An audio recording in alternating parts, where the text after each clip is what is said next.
Hey, welcome to Personality Hacker. I'm Joel Mark Witt.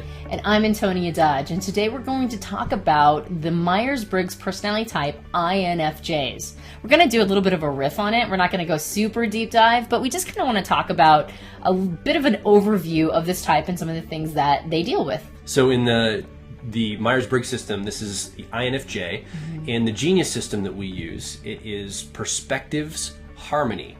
Now, we did a podcast on INFJs that went pretty granular and talked about a lot of the pain that they experience because of their unique ability to absorb other people's emotions.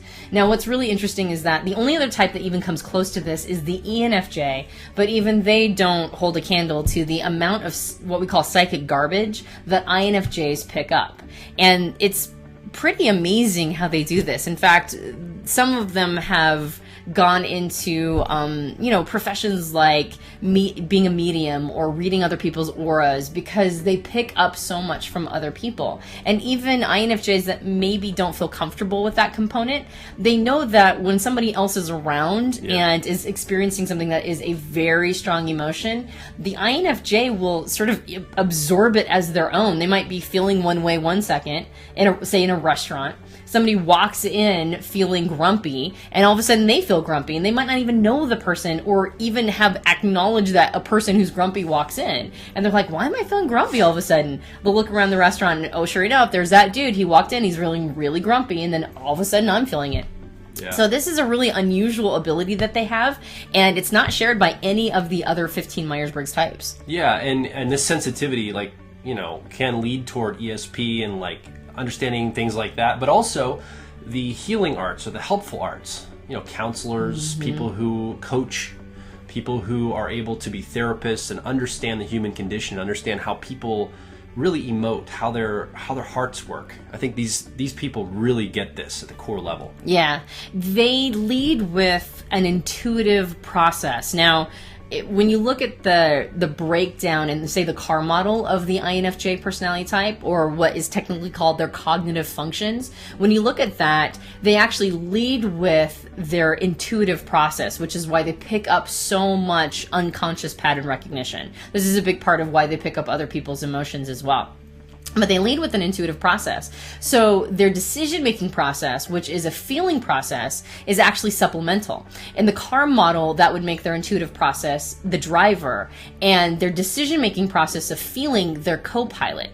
Now, behind the co-pilot sits the 10-year-old of their sort of mirrored thinking process. And what that basically means, to put it in layman's terms, is that their feeling and their thinking process is a little more balanced than maybe somebody who's leading with a feeling process. Like an ENFJ leads with their feeling. So for INFJ, sometimes they can type out as thinkers, which is really interesting. So if you're an INFJ and you're like, oh, I'm really close on the thinking feeling, you're right, you are. Yeah. Because your feeling process is called the co-pilot or supplemental, and your thinking process is what's called technically your tertiary, or in our system, your 10-year-old process. And both of those are very conscious for you. So an INFJ will sometimes kind of feel, and weirdly enough, kind of cold and like a thinker. And they see that and are really in touch with that component of their personality type. Yeah, you'll see INFJs as accountants or people that are very data-driven sometimes. They have a tendency... In tech. Yeah, technology, like coding or something like that. I have a friend who's an INFJ who loves coding. Yeah. He's really into coding. So this can show up, and it looks sometimes, like you said, like a thinker in a lot of ways. And they're really connected to that part of them. But really, when it comes down to personal development for them, the further they get away from that sort of cold, distant, analytical component and more get into their feeling component of harmony, even though it's painful, it's actually the key to their personal development.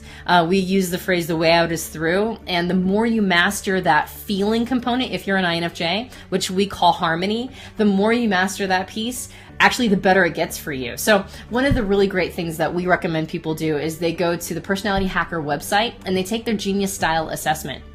If you've done that, there's premium content on the INFJ or the Perspectives Harmony personality type that gives you all of this in really zoomed in granular level. And we highly recommend it if you're an INFJ, especially if you want to get to the next level of who you are and figure out how to deal with maybe some of the pain points that come along with picking up other people's emotions. Yeah, and it's a leverage point for you. It's going to feel scary to go to that place and to grow, But if you go there and you begin to grow in your personality, it's going to feel really good because you're going to begin to understand how to create boundaries for yourself, how to grow and not let other people's psychic garbage come in as much. Yeah. And we really believe that this could be really helpful for you if you're an INFJ. So please start with the assessment. What would you say is one of the things that most people wouldn't know about an INFJ, a secret that you think people would be, INFJs kind of know this, but other people would be like, oh, that's interesting. I never thought about that as an INFJ. Or maybe they don't know about themselves. Well, I would say that what we've been talking about, that's something they keep under wraps. The fact that they know a lot of stuff about other people, including what their the other person's emotional experience. I think INFJs usually keep that to themselves, which is part of the pain point. So you're kind of sitting there and like, what are they really thinking? Like, yeah, they know something and they're not letting you know that they know something about you. Basically, what you're saying, like they know stuff, and it's like, well, just say it.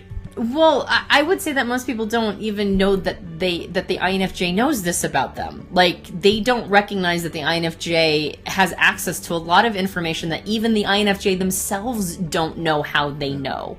And so it ends up creating a lot of one-sided relationships. And I think that's probably one of the biggest quote-unquote secrets that INFJs have. Something they don't really reveal is how many of the relationships are actually one-sided and how much that's kind of dissatisfying, how much dissatisfaction they have in a lot of their relationships. So feeling profoundly understood, oh my goodness, there's no faster way to get to an INFJ's heart than to sit down, listen, walk through their experience with them, as opposed to just dumping all your stuff on them, which is what they're used to. Yeah, and if you listen to our full podcast on the INFJ, both Antonia and I had moms that were INFJs. So we kind of have a special place in our heart for the INFJ personality because our moms were INFJs, and we saw some of the struggles and some of the challenges and some of the celebration and the joy they experienced in life because of their personality type. We think it's a beautiful personality type, and if this is your type, let us know how things are going for you. Give us some feedback and kind of communicate. Let us know about your experience. We're very interested in it. Yeah, so thanks for joining us on this overview of the INFJ personality type, or the Perspectives Harmony type in the Genius System.